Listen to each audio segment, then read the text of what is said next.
in the Navy for 20 years. I joined in 1940 and got retired in 1960. I was Chief Warrant Officer. W3 is when I retired. I was in combat during the entire war, well, until the last few months. I was at Kaneohe Naval Air Station when the war started, and they attacked us about 10 minutes before they did Pearl Harbor because we had the PBY long-range flying boats. If they hadn't got us first and got the fleets next, they had a good plan, and they followed it.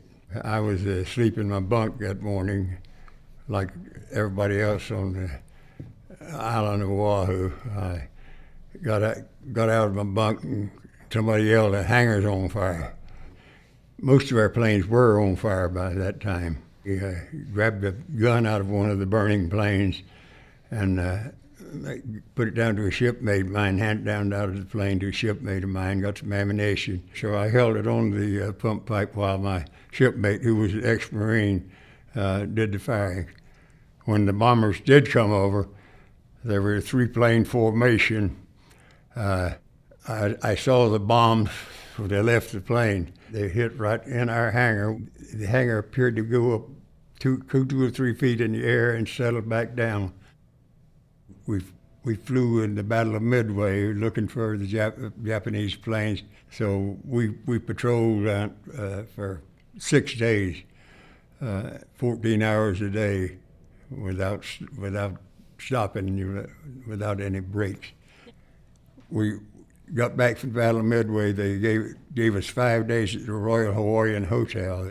We lived it up for 2 days, and they called us and said, "Come on back in, you're going down the Southwest Pacific." My squadron, which was the first squadron down Guadalcanal, went down to New Caledonia, New Hebrides Islands. Well, this was before the Guadalcanal landing. We were making sure that it was clear before the landing. After the Guadalcanal was over, I went to a B-24 squadron.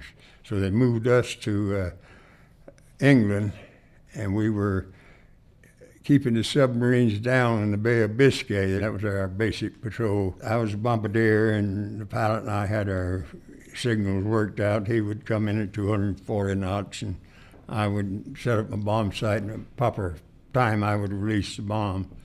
And we released it and sank a German submarine.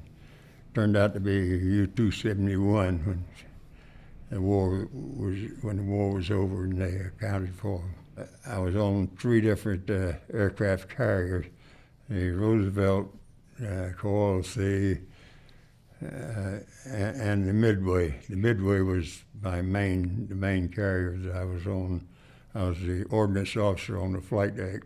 I received a Distinguished Flying Cross and 3 air medals. Commendation ribbon that Admiral Halsey pinned on. I was very, very proud of the fact that Admiral Halsey did come aboard and recognize us, the whole crew. The thing that I am most proud of since I got out of the service is starting the museum and have a history of the local people. You read the history books about what the admirals and generals and the battles went, but people come home and they go back to the farm and nobody knows what they did. I had wanted to start a museum and have a history of the local people. So I made a picture, put it on the wall, and there's something about their service. People come in, ladies say, "I wish I'd talked to him more while he was living, my grandpa or my dad." I had a full war, huh?